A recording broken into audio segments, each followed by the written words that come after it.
He ain't gonna go out there in season, out of season teaching his word like the brothers of GMS would have did with you. Yeah, basically treated him like a whore. So society. That's exactly what he's doing. He's treating you like spiritual. He's gained, and that's another thing, because Baloo is dead set against sleeping with prostitutes. You don't care.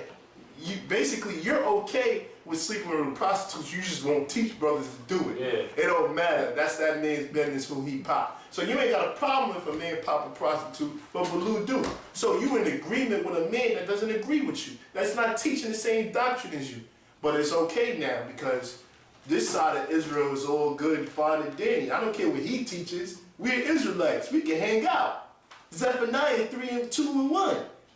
Yeah. Call him, get the fuck out of here. I got something, man. Go ahead, brother. Sirach 28, 6, 7, and 8. And it says, remember thy end and let enmity cease.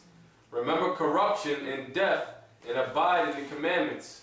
Number 1, you don't love the Lord, Yahweh Shai, all right, with all your heart, mind, and soul. Right. All right. Number 2, you don't love your neighbor as yourself, as fulfilleth the law. Yep. So what are you doing?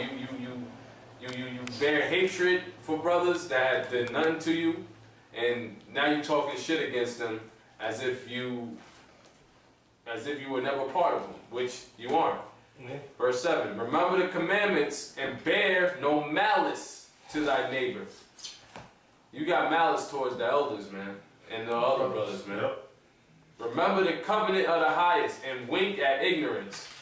Because at the same time, we all men, and sometimes we go off. All right? But you're supposed to be at peace with your brother. You know what I'm saying? Like, your brother, a brother might get mad. Right. You know what I'm saying? At camp, and he get all fired up. You know what I'm saying? You got to work with that brother. Look, brother, I understand, brother, but calm your spirit. Calm down. You don't want to end up, doing something that you don't want to do. Right. All right? And 8, verse 8, abstain from strife, and thou shalt diminish thy sins, for a furious man will kindle strife. And you turned out to be a furious man for no reason. Yep. You just got a furious anger and hatred. Well, not all of a sudden. You always did. Right. But now you kindle strife. Yep. Calling brothers cowards, calling brothers faggots, calling brothers bitches. You stirring up strife. You preaching the gospel of Yahweh Shah for strife. I say it to your face. I say it to your face. When you had the opportunity to say everything you wanted to say while you was at camp. Yeah, that's right. And I want to hit one last thing. Okay, brother. None of us brothers is from Beverly Hills. Before we came in this truth, we was all in the streets.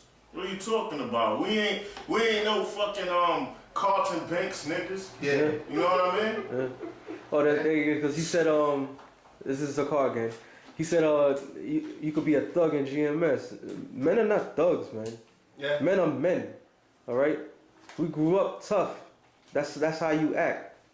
We're not pussyfied like America. We're not in that same American spirit. That's right. All right. So for you to say something like that, you was never in the right spirit, nigga. Flat out. Yeah, it is, Hey, brothers, go ahead. I just wanted to, go ahead, brother. No, I just had the scripture. You can... I wanted to hit one last thing because he said the 100% truth. You got a problem with 100% truth. Look up the word hyperbole. Look up the word hyperbole. Hyperbole. Look up that word, okay? Because you taking everything goddamn literally. And something I want to ask, y'all claim that Yahweh Shah has 100% truth.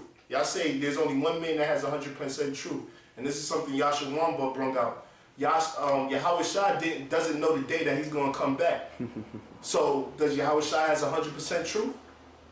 He doesn't know the exact day he's going to come back. Only the Father, only Yahweh knows that. So does Yahweh Shah has 100% truth? The scriptures say that the 144,000 is going to be found with no guile in their mouth, meaning no deceit, okay? No impure intentions. So yes, the men of the Lord, the servants, the prophets, that the secret things are revealed onto has 100% truth. Once again, look up the word hyperbole.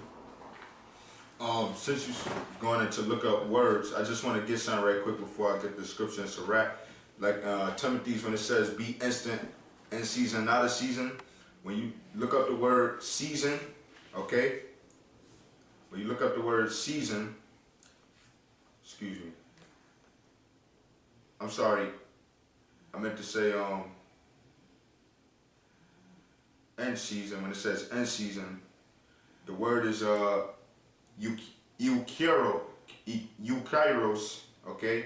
Which means seasonally, opportunely, when the opportunity occurs, okay?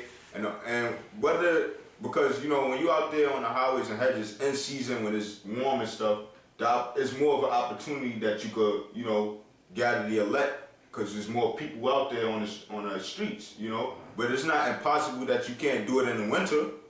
Most of the brothers that you see in this room came into the camp during the winter time, went out in the winter, went out on Delancey Street, which Delancey Street is more cold than 34th Street because we was right by the water, man. Yep. Ice on the ground. I'm sorry. Yep, ice on the ground. Yep, we stand on dead ice, man. Okay? Still listening to the word through the Spirit of the Lord, of course, man. All right? So that's not an excuse anyway, man. That's not an excuse anyway. And I just wanted to get this scripture in Sirach right quick. You know, because the one that I was making mention of. What is it? Sirach, it's actually Sirach 4 and 4. So you can read to like Sirach chapter 4 verse 4. It says, read to the reject not the supplication of the afflicted, neither turn away thy face from a poor man. Right. So you rejected, you know, as far as the elder being a poor man, you reject him by despising him for being poor, man. Okay? You use that as a way to come up against the elder. All right? For if he curse thee in the bitterness of his soul, his prayer shall be heard of him that made him. And we all bitter men, starting with the elders, man. Like 14th Street Homo, your new sidekick. He once said that we're bitter, grumpy men. We all bitter, grumpy men. Okay, why? Because we're suffering under the so-called white man. And the elders been suffering for the past, you know, ever since they've been in this truth, man. Okay? Suffering under the so-called white man. All right? So we all bitter. Starting with the elders, yeah, we all bitter. Get thyself the love of the congregation and bow thy head to a great man. I'm sorry, read This is verse 6 again. For if he curse thee in the bitterness of his soul, right, his prayer shall be heard of him that made him. Right, so the grief that the elders and the brothers going through, and you're a part of that grief, like Paul said, Hymenaeus and Alexander gave me much grief. Mm-hmm. You're a part of that grief, man. So you know what we're gonna do? We're gonna set curses against you, man, through the Spirit of the Lord. And it says his prayers, what? And it says, his prayer shall be heard of him that made him. His prayer is going to be heard by the Most High, man. Okay? So, in other words, we putting them curses up against you. Not only are we condemn you, doing shows condemn you, but we're going to put up them curses and prayers that the Most High destroy you, man. Okay? And that's what the Lord is going to do. And with that, yeah, you know, I hope you brothers is edified through the Spirit, you know, and Lord will, stay tuned, and, you know, endure, be humble, be brotherly, pray, fast, you know, and give diligence to make your call of election sure. With that, we're going to give all praise to Yahweh Bashim Hawashah, double honors to the elders at Great Millstones, and shalom to you, Akim. Shalom. Shalom.